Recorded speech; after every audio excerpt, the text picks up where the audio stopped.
I'm here with Janne at the Children of Bodom Bar and Sauna, and I have a few questions for him. We just did the tour, and first of all, thank you for having us at the bar and sauna and giving us the tour. Thanks for coming. You've come a long way. yeah, we've come a long way, but this was a must visit. Like, I think if you're coming to Helsinki or if you're coming to Finland, I don't care where you are in Finland, you need to make your way to this bar. Is iconic. Like, it's incredible. The stuff that you guys have on the walls kind of brings me to my first question. I think a lot of bands throw this kind of stuff away, but you guys have been able to keep a lot of momentums, like set lists and things like that. Yeah. You know, it's not like you were thinking about opening a bar and kept this in order to open the bar. No. How did you find all of this? Well, you know, in 2019 when the band tragically ended, you know, it ended a bit abrupt. It wasn't supposed to end like that. But somehow Henkka, Jaska and I realized that we need to save as much as Bodom stuff as we can. We had this feeling that this band was way more legendary than, you know, the ending of the band kind of suggests. And so we saved pretty much everything we had at the warehouse at the time. So that's why we were able to find this much stuff for the bar.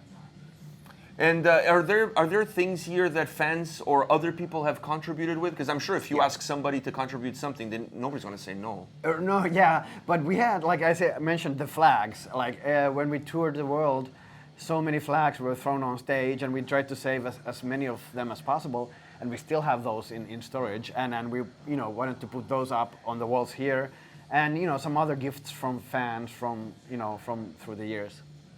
Why this location? I honestly thought when I heard about the Children Bodom Bar, the Bodom Bar and Sauna, I thought it was going to be more closer to the downtown core. Yeah. I mean, it's still, you know, it's not that far away. You can hop on a subway and get here. Yeah. But why this specific location? Well, you know, Espoo is where we all grew up. Espoo, the band always felt that we were a band from Espoo, even though, you know, we kept, then later on we said that we were from Helsinki, but like like deep down we are a band from Espoo.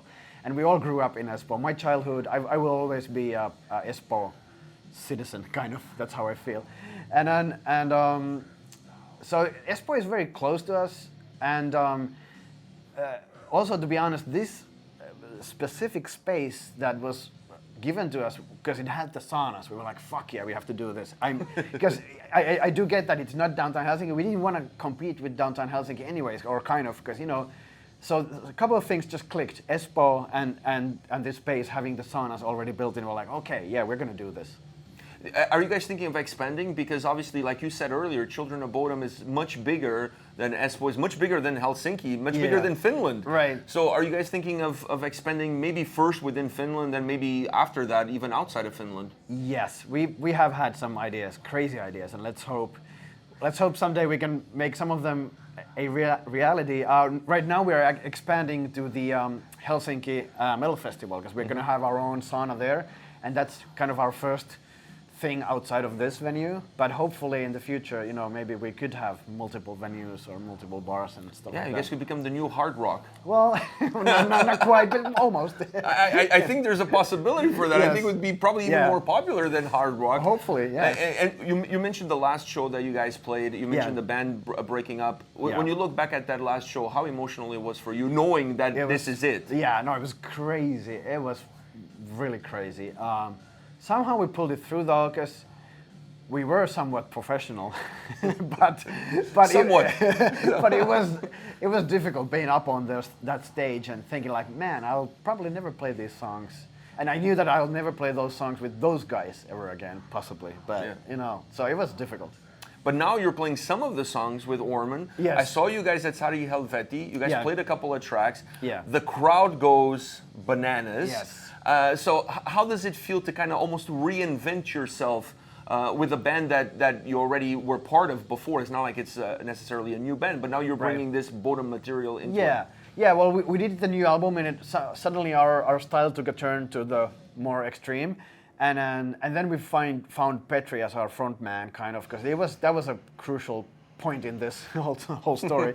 and then we started like, well, hey, Petri is a lead singer and lead guitar player. If needed, we could play some Bodom songs, you know, just a couple. And then we started doing it, and you know, it works out in many ways. We play our full new album on the live set because we really want to promote the new stuff. We love our new Wirman stuff. But then we run out of songs, even though we play the full Wirman album, we don't have enough songs to play. It's just awesome to add a couple of Bodom covers in there, and like you said, crowd seems to really like it.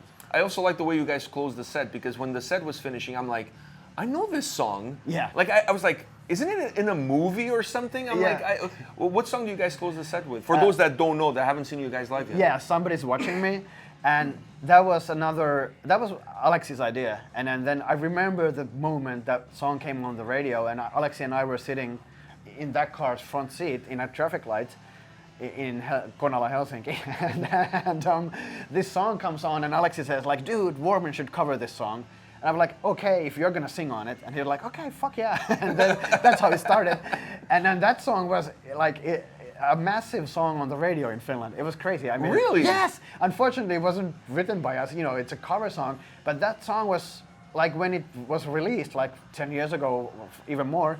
It was the #1 song on the rock radio in Finland. Wow. So it was more popular than the original. Yes.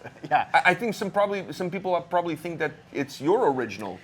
Could be, but no, it's a cover song, and it's an awesome cover version that was fully Alexi's idea. And dude, Alexi and I were together. I had a studio downtown Helsinki. Two of us were in the studio recording those vocals, and we had so much fun. and you can hear at the end where Alexi does these Michael Jackson kind of, and it was just so much fun. It was back in the good days, for sure. I'm sure you have a lot of fun stories from your time with Bodom touring. Yes. Is there one moment, one city, one tour, one show, a memory that sticks out in your mind as something that you'll forever remember? Well, touring with Slayer, that for us was the dream come true. And, Slayer being the biggest extreme metal band ever, and then being able to tour with Slayer, it was fucking amazing. It was so good. And how good they treat all the bands, and everything was so well organized on those tours. And it was just the best experience ever.